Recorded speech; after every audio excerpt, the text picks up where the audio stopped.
right, finally, last division we're predicting. Let's move to the NFC West, which is a very interesting division. Last place, I think, feels pretty obvious, but still, I think, a respectable 4-13 squad in the Arizona Cardinals. So look, I get it. It's 4 wins. They repeat what they did a year ago. I just don't buy the defense at all, particularly the defensive line, who's not good at all at stopping the run. Jonathan Gannon, who I was skeptical of and still have some skepticism about whether he'll be able to pan out long-term in Arizona. They kind of go through coaches and quarterbacks like crazy. The defense played better last year, but again, stopping the run is not their forte.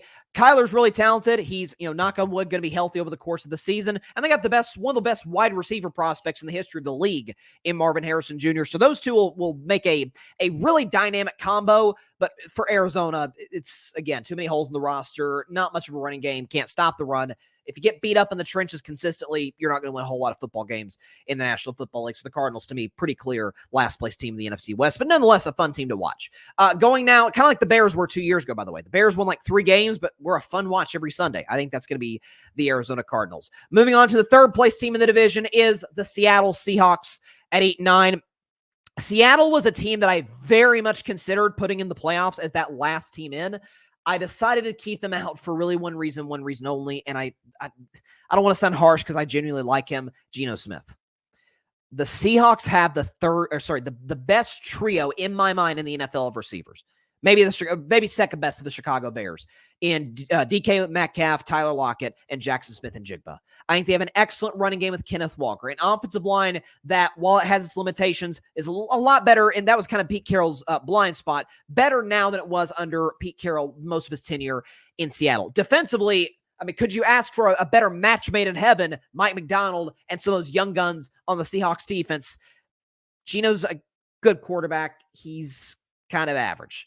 The arm is there. The accuracy is really there. Passer rating, we know what he did a couple of years ago in getting the Seahawks to the playoffs. I think this is too strong of a conference, too strong of a division with the top 2 teams above Seattle.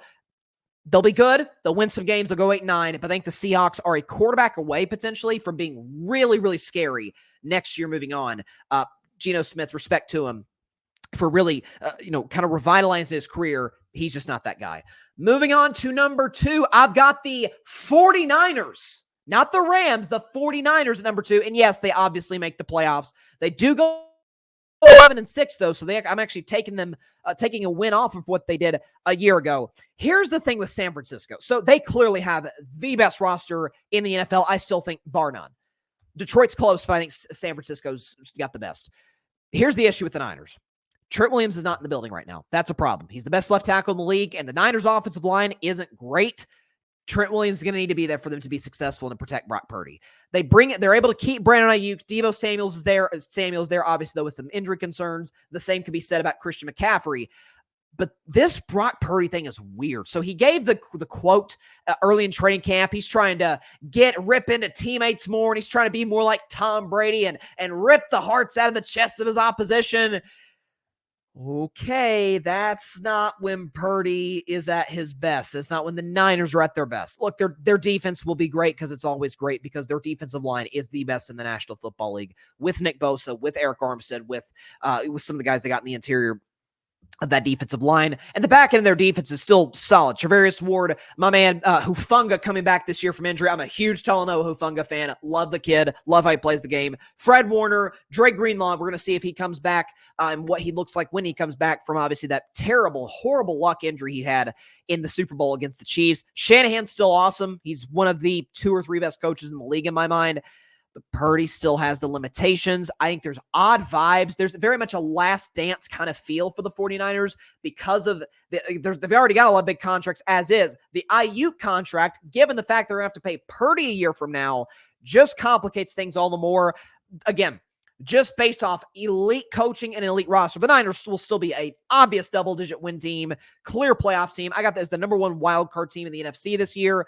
But the limitations at quarterback is going to be something to watch. And how Purdy plays is a really sneaky big story coming into this NFL season, given what the expectations, of course, are for San Francisco. And that, of course, leaves number one seed in the NFC West, or number 1 team in the NFC West, the Los Angeles Rams. So just about my only concern with this team is Matthew Stafford's health. If Matthew Stafford's there, healthy, ready to go, given how he played at the end of last year with the weapons that they've got, Puka Nacua, Cooper Kupp, Kyron Williams, who was a godsend last year with the run game, LA's offensive line, it got a lot better from where it was a couple of seasons ago when it felt like they were in a little bit of a retooling period. Listen, defensively, they did lose Aaron Donald. That's obviously a massive loss for the Los Angeles Rams. Here's the thing, though. I think this is key for the Rams this year.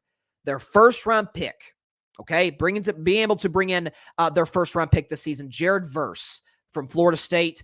Great college player, and they need that elite edge rusher for them this season.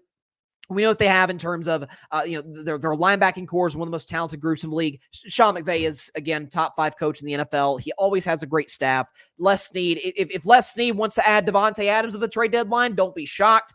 There's not much not to like about this Rams team. And again, the difference between me picking the Rams and me picking the Niners is the quarterback position. If it comes down to Matthew Stafford, Brock Purdy, respect to Purdy, Stafford's way better. So Matt Stafford and the Los Angeles Rams reclaim their spot as the best team in the NFC West this season. So that's what I've got. Thanks so much for watching the show on YouTube, and be sure to go click that big red subscribe button and check out the other clips and full shows from Carving It Up Live, as well as our other incredible content creators here on the Grid Network.